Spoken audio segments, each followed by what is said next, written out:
to introduce an attack that happened on BadgerDAO, a DApp that tried to bring Bitcoin to DeFi application. Here is our outline. First of all, we'll start from introducing BadgerDAO and its basic DAO.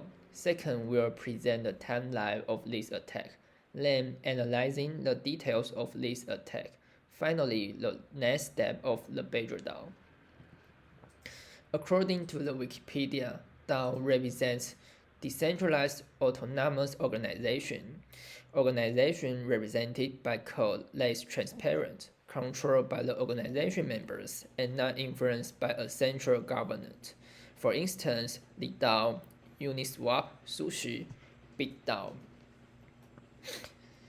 Next, we are going to introduce BadgerDAO, the victim of this attack. BadgerDAO is an organization-triggered DApp. The goal is to bring Bitcoin to decentralized finance. As we know, most of DeFi apps are run on Ethereum since its design. Different from Ethereum, Bitcoin are not allowed to use the app. As a result, Bitcoin users cannot get the benefits that DeFi has to offer. The benefits includes first, lending, earn interest by supplying assets to be lent, providing liquidity, supply assets to make markets that let users swap between tokens. In exchange, users receive a portion of the trading fees. However, BadgerDAO is not the first one picking Bitcoin as ERC20 token to earn profits from DeFi. Here we list the reasons why BadgerDAO is superior. First, most applications that bring Bitcoin to DeFi are immature and controlled by a centralized organization.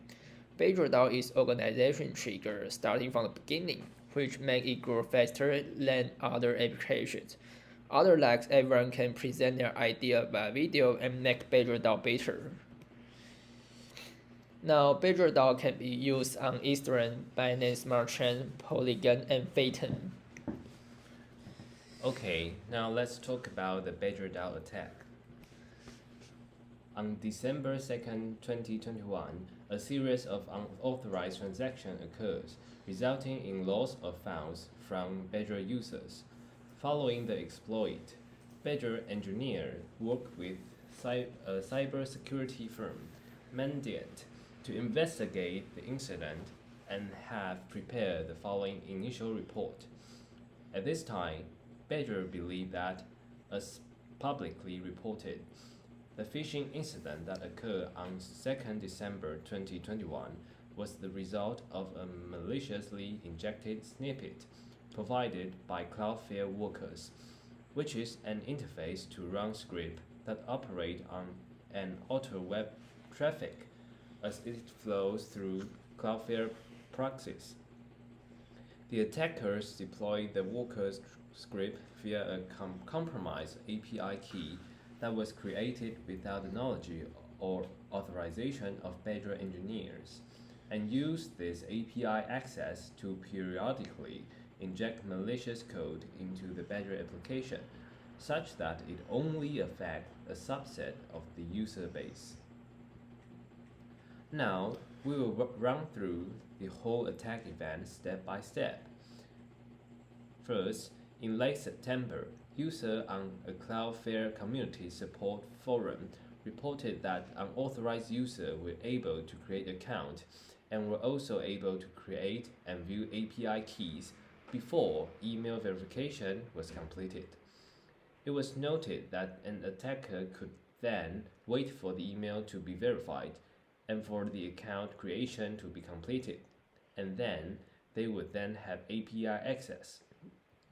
Upon reviewing Cloudflare logs after the exploit, Badger identified unauthorized account creation and API key generation for 3 Badger accounts.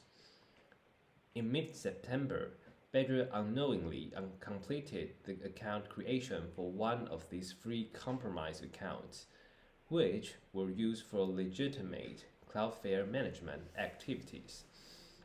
On November 10th, the attacker began using their API access to inject malicious script via Cloudflare workers.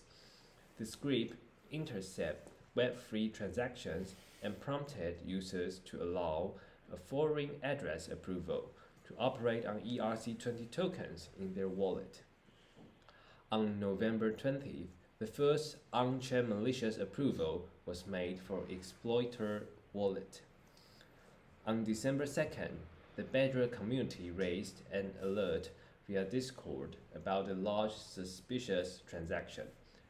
Badger then immediately paused most vault activity within 30 minutes of the alert.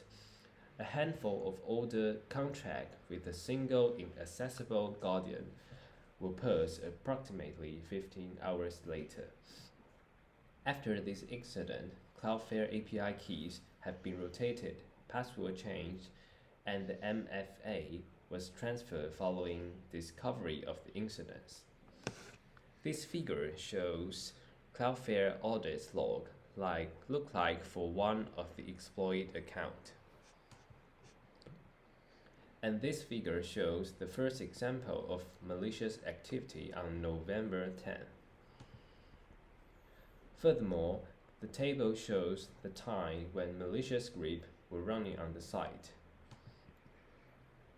The quick investigation and reaction played a crucial role in the whole event.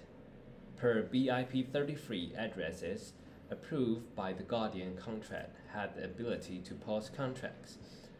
The parsing functionality of this contract operates in a manner that blocks any deposit, withdrawal, transfer for ERC20 vaults, withdrawals from strategies, and any minting of IBBTC until the unpurse function is called on them. Unparsing is restricted to the dev MOSGI, which requires government's approval. 8 older strategies and 1 vault also require a time lock to unpurse. The graph on the page demonstrates the movement of all Badger SCAD tokens, including those that were late to pause. And now let's talk about the post-incident plan, which BadgerDAO Attack. Assertion was automatically issued by the transfer from function in Badger to stop all the transaction immediately. And the MFA was changed, password update, related API also deleted or revised it.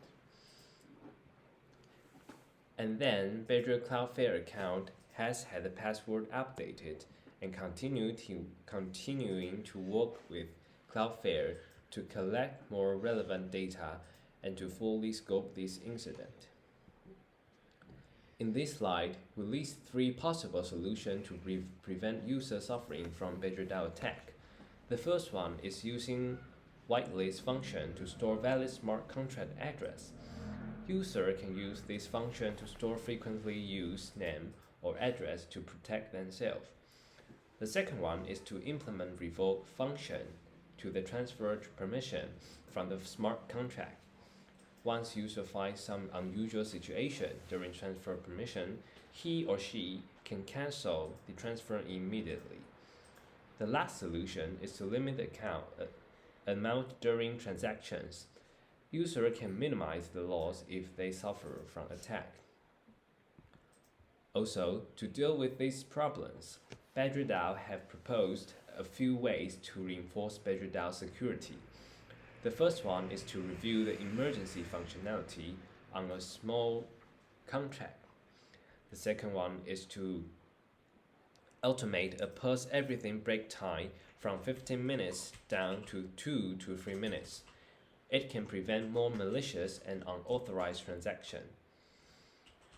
And the first one is BadgerDAO could potentially found a hackathon that is focused on building detection technology, which can hence observe all smart contracts for unexpected approvals or to automatically issue an alert when there are heuristic changes to how calls are made.